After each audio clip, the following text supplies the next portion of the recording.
What's going on, everybody? My name is RS Christie. I hope every one of you is having an amazing day.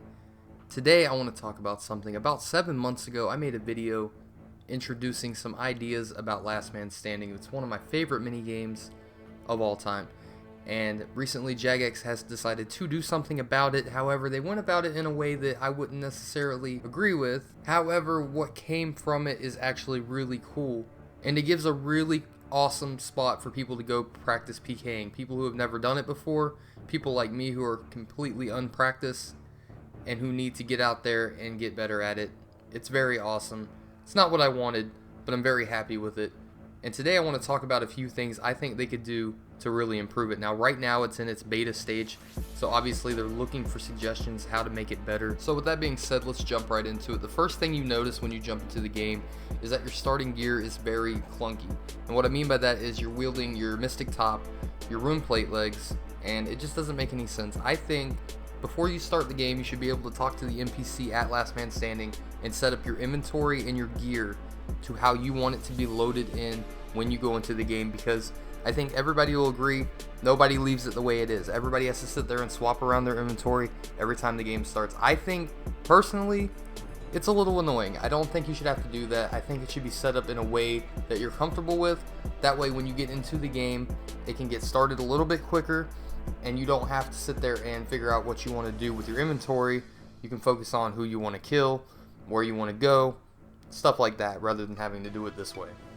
Now, I think one of the biggest problems everybody's had with the LMS beta so far is the safe spots. There are so many spots right now that are glitched out to where where other people can attack you and you can't do anything back, and I think that this is absolutely dumb. It shouldn't be a part of the game. I know that there is some areas in the wilderness and in PvP worlds where you can do this, but I don't think it should be something that you allow as a mechanic. You know, there's things that happen in the game like prayer flicking, which they decided, you know, this isn't really something that's supposed to be in the game, but we're going to allow it to stay that way. I don't think they should do that with this. I already kind of have an issue with people standing under each other, but, you know, it is what it is with that. At least there's something you can do about that. But when somebody can stand, you know, diagonal to a tree and just bolt you or hit you with a barrage and you can't do anything back, that's obviously game breaking, and it's not something that should be happening.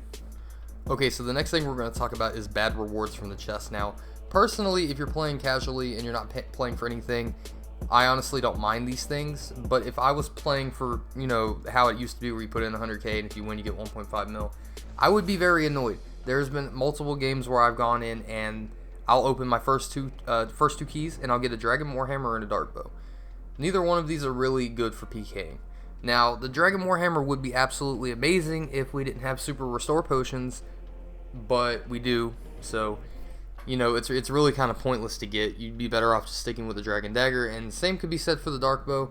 I'm sure some people out there might actually like the Dark Bow, but for me personally, I feel like it's just not good compared to other options you can get, because, you know, even with the first key you can get a Dragon Claw drop, you can get AGS, you can get all these really strong weapons, and for somebody to get a Dark Bow, it's just a complete disadvantage.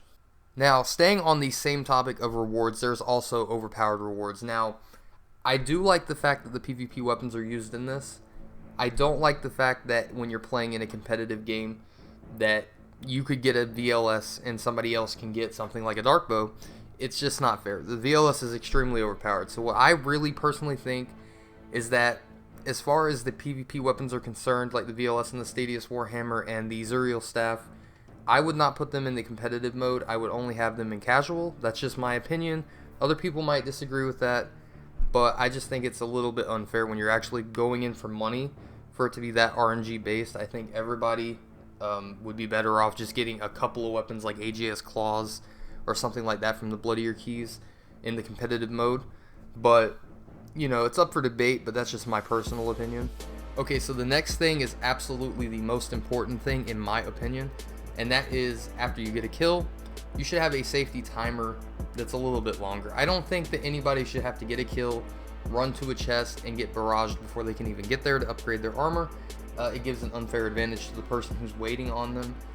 I think the timer should be at least 20 seconds after you get a kill to give you enough time to get gathered and know what you're doing. I don't think it's fair for you to run up to a chest. You have a full inventory of food. You get 2 items out the chest. It drops 1 on the ground. You're sitting there figuring out what you need to keep, what you need to drop, Something that they could do also to make this a little bit easier is when you get a gear upgrade, have it automatically drop the worst item. Now I know in some cases this wouldn't work, like if you get a Dragon Warhammer, for example, maybe you want to keep your Dragon Dagger, you don't want it to get dropped.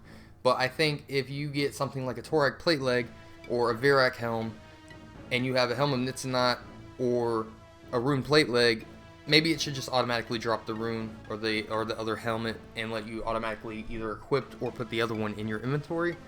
Just something that speeds up the re-gearing process so you can get into the next fight without having them dump their specs on you or start safe spotting you while you're getting ready. Because, you know, they drain all your food and then you're at a very unfair advantage. I just don't think that that's right. So for right now, that's all I got. Let me know what you think of these proposed ideas, and if you have any other suggestions, let me know. I do plan on making a follow-up video, but that's all I got. Hope you guys enjoyed the video. If you did and you want to subscribe, I do plan on coming back to YouTube a little bit more frequently soon, so yeah, there's that.